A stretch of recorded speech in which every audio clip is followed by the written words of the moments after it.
Assalamualaikum warahmatullahi wabarakatuh. Sahabat jejak sejarah Islam, kisah kali ini akan membawa kita pada perjalanan bersejarah Umar bin Khattab ke Palestina pada tahun 15 Hijriah. Sebuah perjalanan penuh hikmah yang menunjukkan kesederhanaan, keadilan, dan kebijaksanaan seorang pemimpin besar dalam Islam. Dari gurun panas hingga penyerahan damai Yerusalem, kisah ini syarat dengan nilai-nilai kepemimpinan dan toleransi. Jangan lewatkan satupun momen, karena setiap bagian dari cerita ini penuh pelajaran berharga. Tonton sampai selesai agar tidak salah paham, dan jangan lupa untuk mendukung channel ini dengan subscribe, like, dan aktifkan lonceng notifikasinya. Bismillah, mari kita simak kisahnya.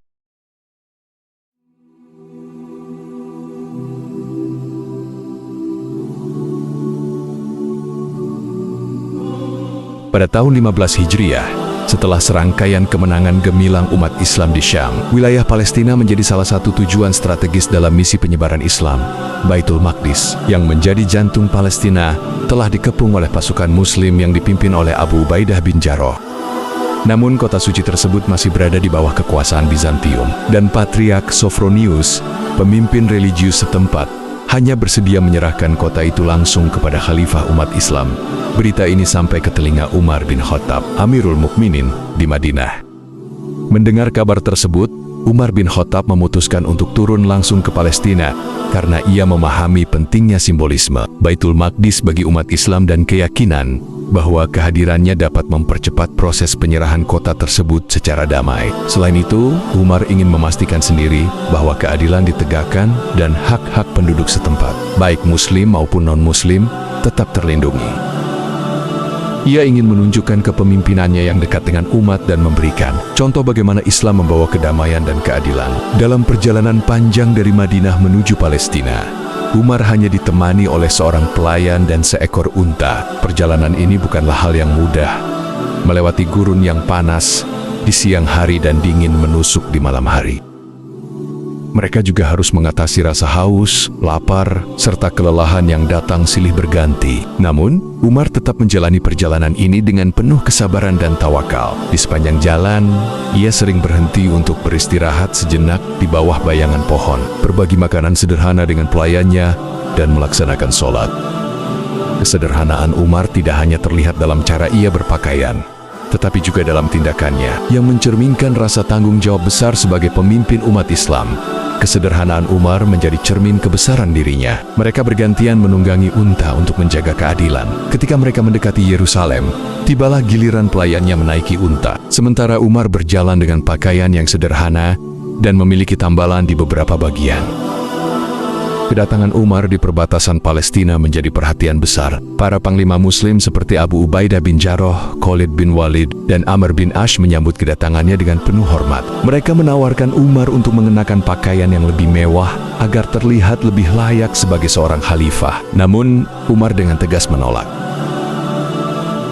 Ia berkata, "Kita adalah kaum yang dimuliakan oleh Islam. Jika kita mencari kemuliaan dari selainnya, niscaya kita akan hina." Ucapan ini menjadi pengingat bagi semua yang hadir bahwa Islam adalah tentang ketundukan kepada Allah, bukan pada duniawi.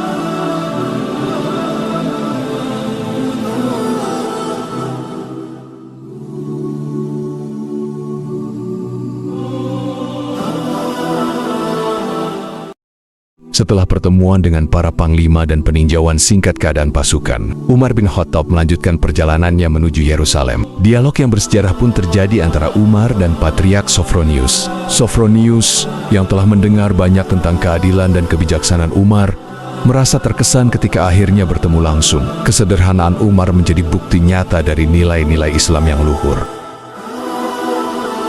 Patriark Sophronius kemudian mengundang Umar untuk masuk ke gereja Makam Kudus, salah satu tempat paling suci bagi umat Kristen. Sebagai bentuk penghormatan atas kedamaian yang telah tercapai, Sophronius ingin Umar melaksanakan sholat di sana. Namun, Umar dengan kebijaksanaannya menolak tawaran tersebut. Ia berkata, "Aku khawatir jika aku sholat di sini, kelak umat Islam akan mengklaim tempat ini sebagai masjid dan mengambilnya dari kalian." Umar kemudian memilih untuk sholat di luar gereja, di sebuah lokasi yang kemudian menjadi tempat berdirinya Masjid Umar. Setelah proses serah terima selesai, Umar menuliskan dokumen yang dikenal sebagai Perjanjian Umar. Dokumen ini mencakup jaminan keamanan bagi seluruh penduduk Yerusalem tanpa memandang agama mereka. Perjanjian tersebut menjamin perlindungan terhadap rumah ibadah, termasuk gereja dan sinagoga, serta menegaskan kebebasan beragama bagi umat Kristen, Yahudi, dan Muslim. Umar juga memastikan bahwa tidak ada rumah atau properti yang diambil secara paksa, serta melarang pemaksaan terhadap penduduk untuk masuk Islam. Keberadaan perjanjian ini menjadi landasan hubungan damai antara berbagai komunitas agama di Yerusalem, mencerminkan keadilan dan toleransi dalam pemerintahan Islam. Dalam perjanjian ini, Umar menjamin keamanan seluruh penduduk Yerusalem, baik Muslim, Yahudi, maupun Kristen. Semua rumah ibadah dilindungi dan kebebasan beragama tetap dihormati. Perjanjian ini menjadi landasan bagi hubungan damai antara berbagai komunitas agama di wilayah tersebut.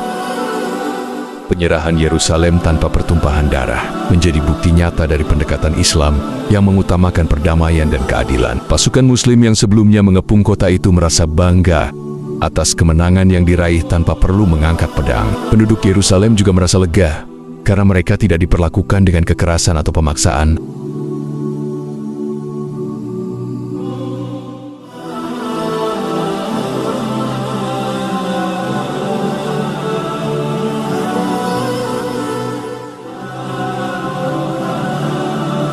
Setelah mengatur urusan di Yerusalem, Umar bin Khattab melanjutkan perjalanan untuk mengunjungi berbagai wilayah di Palestina, seperti Hebron, Gaza, dan Nablus. Di setiap wilayah yang dikunjungi, Umar memastikan bahwa pemerintahan setempat menjalankan kebijakan yang adil dan memberikan perhatian khusus terhadap kebutuhan rakyatnya. Ia juga mendengarkan langsung keluhan dari penduduk untuk memahami masalah mereka dan mencari solusi terbaik.